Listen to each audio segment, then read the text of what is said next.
سلام دوستان، نیروانا هستم. اینجا کانال نیروانا 369 هستش. لطفاً سابسکرایب کنید و زنگوله رو هم فشار بدین تا بتونید اولین کسایی باشید که ویدیوها رو دریافت میکنید. با لایک و کامنت کردن نظرات مثبتتون من رو تشویق میکنید که تو مسیری که قرار گرفتم ویدیوهای بهتر و مفاهیم عمیق‌تری رو خدمتتون توضیح بدم. دوستان عزیز، در رابطه با ویدیو قبلی من 3 راز رو خدمتتون توضیح دادم. حالا در ادامه ویدیو قبلی این ویدیو ساخته شده. 3 رازی که من به شما توضیح دادم به ما این رو میرسونه که ما میتونیم مسیر زندگیمون رو تغییر بدیم و یک زندگی جدید و باب میل خودمون رو بسازیم. ما میتونیم دنیای جدید خودمون رو خلق بکنیم، میتونیم شرایط خودمون رو تغییر بدیم اگر که موفق بشیم که مدار خودمون رو تغییر بدیم. حالا شاید سوالی که براتون پیش میاد این باشه که ما حالا چطور میتونیم مدارمون رو تغییر بدیم و ارتقا پیدا بکنیم. یکی از سوالات اساسی و مهم بشریت همیشه همین بوده که من از وضعیت موجودم خسته شدم، میخوام به وضعیت بهتر با کیفیت بالاتر برسم. چطور میتونم شرایطم رو تغییر بدم؟ از ازل تا به امروز این سوال بشر بوده، هست و خواهد بود. اینکه چطور میتونم وضعیت زندگی خودم رو ارتقا ببخشم یا شرایطی رو داشته باشم که حداقل اندوه کمتری داشته باشم تا بتونم جهانی که مال من هست، جهانی که در اختیار من هست، این هستی و این در واقع حیاتی که دارم رو بهتر و بیشتر ازش لذت ببرم. در جواب به این سوال خیلی از افراد مسیرهای اشتباهی رو انتخاب کردن که در نهایت می‌بینیم فقط لذت جو شدن و خب در انتهای اون لذت جویی هم عملاً حال خوشی نصیبشون نشده، عملاً اون لذت واقعی رو که باید ببرن رو نبردن. من توی 3 رازی که قبلا توضیح دادم خدمتتون گفتم که این جهان حاصل تفکر و اندیشه و سطح ارتعاش ما هستش. جوابی که به این سوال بزرگان عرفانی در تمامی ادیان و آیین بهش اشاره کردن این بوده که ما رو راهنمایی کردن در مسیر ارتقای خودمون و روحمون. توصیه‌هایی رو به ما داشتن که توصیه‌های زیادی بوده. یکی از مهمترینش که در تمامی ادیان روتین هست و خیلی زیاد روش تاکید شده چله نشینی هست. دوستان شما اگر حتی انگور رو هم 40 روز در شیشه قرار بدید می‌بینید که عنصر وجودیش تغییر میکنه و به شراب تبدیل میشه که کلاً یک مقوله جدا هستش و عملکرد و کارکردش با یک انگور ساده فرق میکنه.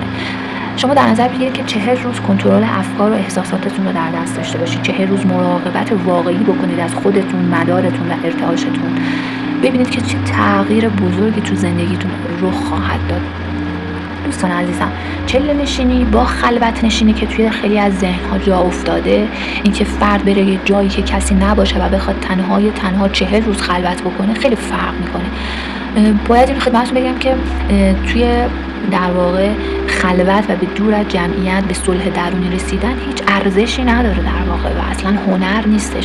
اینکه ما بتونیم در میان جمع باشیم، در بین اندیشه ها و افکار متفاوت و ارزش های متفاوت زندگی بکنیم، اما بتونیم به صلح درونی برسیم، بتونیم به صلح بیرونی برسیم، این هستش که هنر هست. و هنر واقعی این هستش که فرد یک چله رو برداره و به مسیرش ادامه بده و تا پایان مسیر چله وفادار باشه به اصول و چله رو به پایان برسونه، کنار نکشه و عقب نره. حداقل در سال 1 بار این کار رو بکنه یا حداقل 2 سال 1 بار دیگه این کار انجام بده.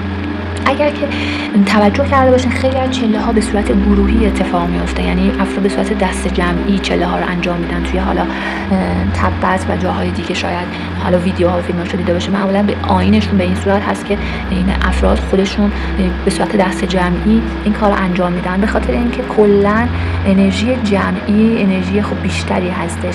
همیشه نیروی جمع بیشتر از نیروی یک نفر هستش. توی این کانال هم من میخوام از نیروی جمعی شما دوستان عزیز در واقع به جهت مثبت استفاده بکنم و توصیه‌هایی رو بهتون بدم که در نهایت بتونه مدار و ارتعاشتون رو تغییر بده، که در نهایت شما به یک انسان شاکر با حس و حال خوب و پر از نعمت و برکت باشید، پر از چیزهایی که دوست دارید توی زندگی داشته باشید رو به راحتی داشته باشید و اون اتفاق کن فیکونی که در واقع میگه بشو و میشود درون شما اتفاق بیفته و بدونید که حقیقتاً محمد تنها آخرین فرستاده خدا نبود. تک تک ما میتونیم به این درجه برسیم، اما شرایط و شروط خاص خودش رو داره که اگر هر کدوممون رعایت بکنیم میتونیم به اون درجه‌ای که و خیلی از افراد بزرگ رسیدن ما هم میتونیم برسیم. کل زندگیمون تغییر میکنه و به زیبایی تبدیل میشه. در تمامی ابعاد زندگیمون چون روحمون رو صیقل بدیم همه چیز زیبا میشه و ما میتونیم وارد یک کانال ارتعاش و مدار جدیدی بشیم. من و جام و می و معشوق باقی اضافات است. بریم که شروع کنیم.